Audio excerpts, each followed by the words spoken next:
everyone, it's me again, Kiarah Romarate from BSHM 1B, and for this video, it is all about how to iron guest clothes.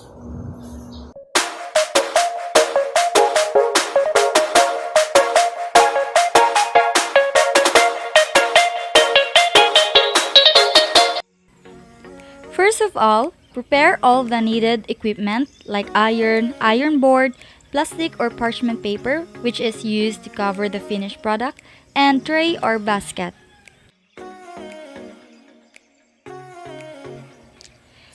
Hang the clothes near you so that it's easy for you to reach them.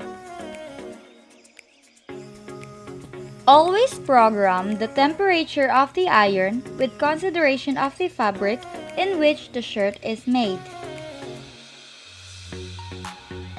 When ironing long sleeves polo, start the iron on the polo or neck part, then the long sleeves back and front portion.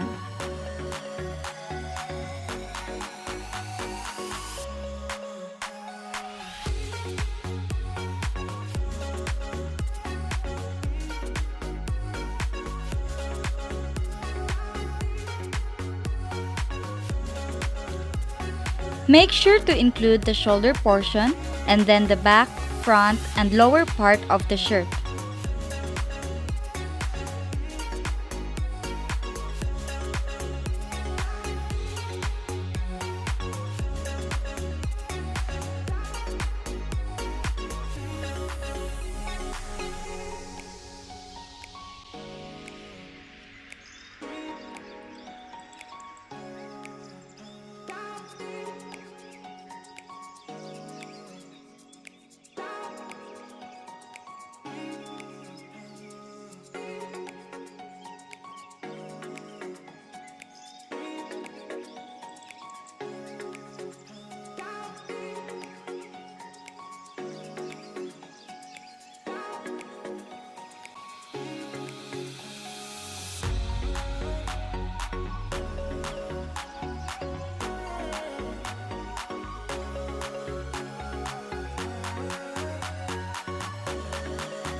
After ironing, do the folding procedure, then prepare the clothes for the turnover.